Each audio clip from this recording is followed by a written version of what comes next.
जय श्री राधे कृष्णा। मित्रों आज हम जानेंगे कि किस श्राप के कारण स्त्री समय से पहले विधवा हो जाती है और ऐसे कौन से कार्य हैं जो पतिव्रता स्त्री को अपने जीवन में कभी भूलवश भी नहीं करने चाहिए, जिनकी वजह से स्त्रियां समय से पहले विधवा हो सकती हैं। मेरा सभी माता और बहनों से निवेदन है कि जो हम आज आपको कथा सुनाने जा रहे हैं उस कथा को आप सभी ध्यान पूर्वक सुनिएगा, ताकि आप अपने जीवन में वह गलती कभी ना कर पाए जिस वजह से आपके सुहाग पर कोई आ जाए। तो चलिए मित्रों, आप सभी का ज़्यादा समय बर्बाद न करते हुए हम इस कथा का श्रवण करते हैं। हमारे पुराणों में लिखा है कि एक बार जब भगवान विष्णु और माता लक्ष्मी क्षीर सागर में शीशनाग की शैया पर बैठे हुए थे, तब माता लक्ष्मी के मन में एक जिज्ञासा हुई और उन्होंने भगवान विष्णु से प्रश्न किया, प्रभु मेरे मन में एक जिज्ञासा उत्पन्न हुई है, कृपया कर मेरी जिज्ञासा को शांत करिए। तब भगवान विष्णु कहते हैं, देवी अपनी जिज्ञासा को तुम निसंकोच होकर मेरे सामने कहो। फिर देवी लक्ष्मी कहती हैं कि स्वामी, किस कारण से एक स्त्री समय से पहले विधवा हो जाती है और ऐसा कौन सा पाप है जो एक पतिव्रता नारी को भी विधवा बना डालता है? क्या स्त्री के विधवा होने के संकेत उसे पहले से मिलते हैं तथा स्त्री का कौन सा अंग है जिससे यह पता चलता है कि स्त्री समय से पहले विधवा हो सकती है? इस प्रकार के प्रश्न पूछने के बाद भगवान विष्णु देवी लक्ष्मी से कहते हैं, प्रिय तुमने उचित प्रश्न किया है। यह सत्य है कि कुछ स्त्रियों में भाग्य में जल्दी विधवा होना लिखा हुआ होता है, चाहे वह पतिव्रता ही क्यों ना हो, किंतु एक पाप के कारण भी स्त्री जल्दी विधवा हो जाती है और स्त्री के शरीर पर भी कुछ ऐसे अंग होते हैं जिससे उसे विधवा होने के संकेत मिलते हैं। भगवान विष्णु कहते हैं, देवी तुम्हें इस परम गोपनीय सत्य को बताने से पहले मैं तुमसे एक कथा कहता हूँ।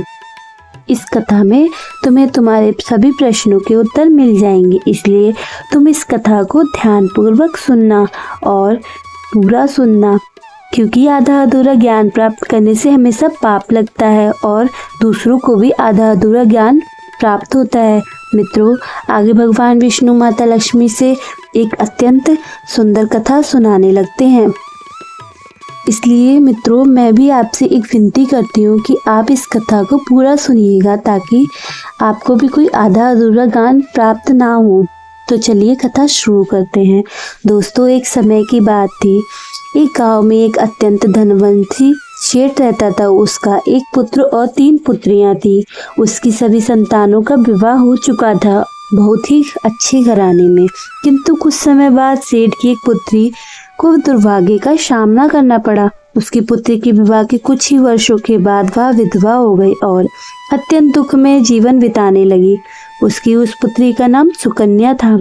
वह अत्यंत गुणवान और पतिव्रता नारी थी, किंतु उसके भाग्य में जो अशुभ लिखा था वही उसके साथ घटित हो गया। सुकन्या के पति ने विवाह के समय केवल सुकन्या का सुंदर रूप और उसके पिता की धन संपत्ति देखी थी, जिस कारण से उसने सुकन्या से विवाह किया, जबकि उसे भी सुकन्या के जल्दी विधवा होने का पता था।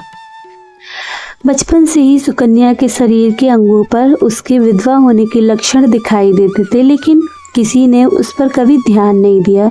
सुकन्या के पिछले जन्म के कर्मों के कारण उसे इस जन्म में जल्दी विधवा होना पड़ा। भगवान विष्णु आगे कहते हैं, देवी अब मैं तुम्हें सुकन्या के पूर्व जन्म की कहानी सुनाता हूँ, उसे तुम ध्यानपूर्वक सुनना। सुकन्या ने पिछले जन्म में एक ब्राह्मण के घर पर जन्म लिया था। उसका नाम कलावती था। उस ब्राह्मण की वह एक इकलौती संतान थी। वह ब्राह्मण अपनी बेटी कलावती को बहुत प्रेम करता था, क्योंकि उसकी कोई और औलाद नहीं थी, जिस कारण से ब्राह्मण का घर खुशी से भरा रहता था। उस ब्राह्मण के पास बहुत सारी धन संपत्ति थी। कलावती भी बहुत सुंदर और पिता के लाल प्यार के कारण बिगड़ चुकी थी। उसके पिता उसकी हर इच्छा पूर्ण करते थे, उसे कभी किसी चीज की कमी भी नहीं होने देते थे। कलावती ने अपने जीवन में कभी दुख नहीं देखा और कलावती को अपनी सुंदरता पर भी अत्यधिक घमंड था। कुछ वर्षों के बाद जब कलावती जवान हुई तो उसके पिता ने उसका विवाह करने की सोची, लेकिन कलावती की एक शर्त थी। जो भी व्यक्ति उससे विवाह करेगा वह उसके साथ उसके पिता के घर रहेगा, अर्थात वह घर जमाई बनकर रहेगा। ब्राह्मण ने अपनी बेटी की शर्त मान ली और अपने सभी रिश्तेदारों को यह बात बता दी। चारों तरफ यह बात फैल गई। कई विद्वान और ज्ञानी पंडित कलावती के घर पर उससे शादी करने के लिए आए, लेकिन कलावती ने उनमें से किसी को भी पसंद नहीं किया और उनको अपने घर से अपमानित कर निकाल दिया। एक दिन जब कलावती अपने घर के बाहर थी तब उसके द्वार पर एक बहुत सुंदर ब्राह्मण भिक्षा मांगने के लिए आया, जिसे देखकर कलावती उस पर मोहित हो गई और अपने पिता से कहने लगी वह इस भिखारी से ही शादी करना चाहती है। यह सुनकर कलावती के पिता ने भी स्वीकृति दे दी और उस भिक्षुक ब्राह्मण से कलावती के साथ विवाह करने के लिए तैयार हो गए। और कलावती के पिता ने उस भिक्षुक ब्राह्मण से भी पूछा कलावती के साथ विवाह करने के लिए, तो उस भिक्षुक ब्राह्मण ने भी हाँ कर दिया और फिर कलावती और ब्राह्मण का विवाह कलावती के पिता ने करा दिया। कलावती विवाह के समय बहुत प्रसन्न थी। उसे उसका मनभावक जोड़ीदार मिल चुका था। विवाह के कुछ दिनों बाद तथा कलावती ने विवाह के कुछ दिन तक कलावती अपने पति के साथ बड़े प्रेम से रहने लगी और उसकी काफ़ी सेवा भी करती थी। लेकिन कुछ ही दिन बीतने के बाद कलावती ने अपना असली रंग दिखाना शुरू कर दिया। वह अपने पति को नौकरों की तरह समझने लगी, उसकी आज्ञा का पालन नहीं करती थी और उसको अपनी आज्ञा देती थी। अपने पति का नाम लेकर बुलाती थी, अपने पति से अपने पैर दबाती थी, उसके पैर दबाती नहीं थी। वह अपने पति को बिना बताए ही घर से बाहर चले जाती थी। कभी अपने पति को कोई बात नहीं मानती थी। पति से पहले भोजन कर लेती थी। किसी धार्मिक स्थान पर भी अपने पति के साथ नहीं बैठती थी और अकेले ही मौज करती थी।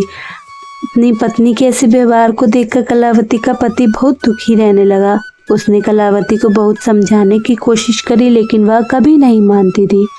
कलावती की माता ने भी कलावती को समझाने का बहुत प्रयास किया कि स्त्री को अपने पति के साथ ऐसा व्यवहार नहीं करना चाहिए, लेकिन कलावती अपनी माँ की बात कभी नहीं मानती थी और वह जानबूझकर अपने पति को अपमानित करती रहती थी। दिन रात अपने पति की बुराई करना, उसका अपमान करना, उसकी निंदा करना उसका रोज का काम हो गया था। कलावती का पति भी उससे बहुत परेशान हो गया। फिर एक दिन उसने बहुत विचार किया और कलावती को छोड़कर जाने का निश्चय किया। कलावती का पति बिना किसी को बताए ही अपने घर को छोड़कर चला गया। उसने कलावती का त्याग कर दिया और बाद में तपस्या करने के लिए वन में चला गया, क्योंकि शास्त्र यही कहते हैं कि बुद्धिमान मनुष्य को दुष्ट और स्वेच्छाचारिणी पत्नी का त्याग कर देना चाहिए, अन्यथा वह भी उसके साथ पाप का भागीदारी बन जाता है। कलावती का पति वन में जाकर तपस्या करने लगा। यहाँ कलावती भी अपने पति के बगैर बहुत मौज से रहने लगी। उसने अपने पति को खोजने की कोशिश भी नहीं करी। कलावती की माता ने उसे बहुत समझाया कि वह अपने पति से विनती करके उसे वापस घर ले आए, लेकिन कलावती कहती थी जाने दो माँ, वैसे भी वह भिखमंगा मेरे किसी काम का नहीं था। उससे मैंने विवाह करके उस पर उपकार ही किया था, लेकिन वह मूर्ख मुझे छोड़कर चला गया। ऐसे मूर्ख पति के साथ रहने से अच्छा मैं अकेले ही रह लूँ। मैं इतनी सुंदर हूँ कि कोई और मनुष्य मुझसे विवाह कर लेगा आराम से। कलावती की ऐसी बातें सुनकर उसकी माँ भी दुखी रहने लगी। उधर कलावती का पति वन में ध्यान मग्न होकर तपस्या करने लगा और सांसारिक बंधनों से मुक्त होकर ईश्वर की भक्ति करने लगा। फिर कुछ दिन बाद कलावती के पिता साथ एक बहुत ही बुरी घटना हुई। कुछ दिन बीत जाने के बाद कलावती के पिता को राजमहल में चोरी करते हुए सिपाहियों ने पकड़ लिया और सिपाहियों ने राजा को उसकी खबर दे दी। उस ब्राह्मण पर बहुत क्रोधित हुए राजा और उसकी सारी धन संपत्ति छीनकर उसे कारागार में डाल दिया। सब कुछ छिन जाने के कारण कलावती बहुत गरीब हो गई और उसकी माँ और कलावती अब दूसरों के घर पर काम करने के लिए जाने लगी। कलावती के पिता कारागार में बंद थे, इसलिए घर और बाहर के जो भी कार्य होते थे वो सब उसकी माँ और कलावती को ही करने पड़ते थे। तब कलावती को अकेलापन सताने लगा और घर में कोई पुरुष न होने के कारण उसकी रक्षा के लिए भी कोई नहीं था। अब कलावती को अपने पति की याद आने लगी, लेकिन कलावती का पति तो वन में सन्यासी बन बैठा था। फिर कलावती अपने पति को ढूंढने के लिए वन में चले गई, लेकिन उसे उसका पता कहीं नहीं लगा। वहाँ वन में हर तरफ घूमी, लेकिन उसको उसका पति नहीं मिला। फिर वह एक जगह जाकर विश्राम के लिए बैठी तो अचानक उस स्थान पर एक शेर आ गया और उसने कलावती पर हमला कर दिया। कलावती के उसी क्षण प्राण निकल गए और वह मृत्यु को चले गई। बाद में 2 यमदूत कलावती को घसीटते हुए यमलोक ले गए। फिर यमलोक में यमराज ने जब कलावती का पाप और पुण्य का मूल्यांकन किया तो यमराज कहने लगे, अरे यह तो अत्यंत पापी और दुष्ट स्त्री है। इसने कभी भी अपने पति का सम्मान नहीं किया। उसने बार बार केवल अपने पति का अपमान ही किया या उसका नाम लेकर भी बुलाती थी और अपने पति के साथ नौकरों की तरह व्यवहार करती थी। ऐसी दुष्ट स्त्री को तो नरक ही भेजना चाहिए। फिर अनेक वर्षों तक कलावती ने नरक में सजा भोगी और सजा काटने के बाद कलावती को अपने पूर्व जन्म के कर्मों का फल भोगने के लिए फिर से मनुष्यों का जन्म प्राप्त हुआ। जो पाप कलावती ने किए थे तो इस जन्म में वह पाप भोगने के लिए जन्म लिया और कलावती के शरीर पर विधवा होने के लक्षण प्रकट हुए। तो मित्रों, भगवान विष्णु आगे कहते हैं, देवी मैं तुम्हें उन चरणों के बारे में अब बताता हूँ जिससे स्त्री जल्दी विधवा हो जाती है। किसी स्त्री के पैर हमेशा पसीने में अगर रहित रहते हैं और पैर की नसें दिखाई ना देती हों और वह चलते समय पटक पटक कर पैर चलती हो और बहुत ही छोटे अंगूठे वाली स्त्री हो तो वह स्त्री दुख भोगने वाली होती है और स्त्री बहुत कलेश करने वाली होती है।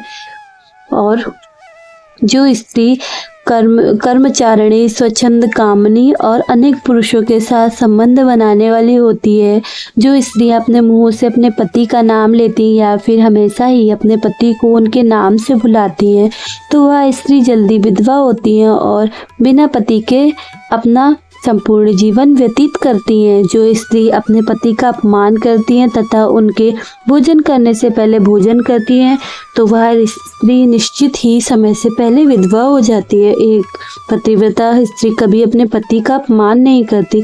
जो स्त्रियां किसी भी पूजा पाठ स्थल पर अपने पति के बिना जाती हैं और पूजा पाठ करती हैं तथा अपनी सेवा अपने पति से करवाती हैं, अर्थात अपने पैर दबाती या फिर कोई अन्य काम अपने पति से कराती हैं जो कि स्त्री को करने चाहिए और दूसरे मर्दों के साथ अनैतिक संबंध हमेशा बनाती है, वह स्त्री समय से पूर्व विधवा हो जाती है। पत्नी को सदा अपने पति के लिए पतिव्रता रहकर उसकी इच्छा के अनुसार चलना चाहिए और जो स्त्री अपने पति के अनुसार चलती है तो वह स्त्री कभी दुर्गति नहीं होती और वह मृत्यु के पश्चात मेरे लोक को प्राप्त होती है। तो दोस्तों, इस प्रकार से भगवान विष्णु ने माता लक्ष्मी को अत्यंत महत्वपूर्ण कथा सुनाकर स्त्रियों के हित की बात कही। मित्रों, हम आपसे उम्मीद करते हैं कि आपको हमारी यह वीडियो अच्छी लगी होगी और अगर आपको हमारे द्वारा दी गई जानकारी और वीडियो अच्छी लगी है तो कृपया करके इस वीडियो को अपने दोस्तों और परिवारजन के साथ शेयर करें और हमारे चैनल को सब्सक्राइब करें।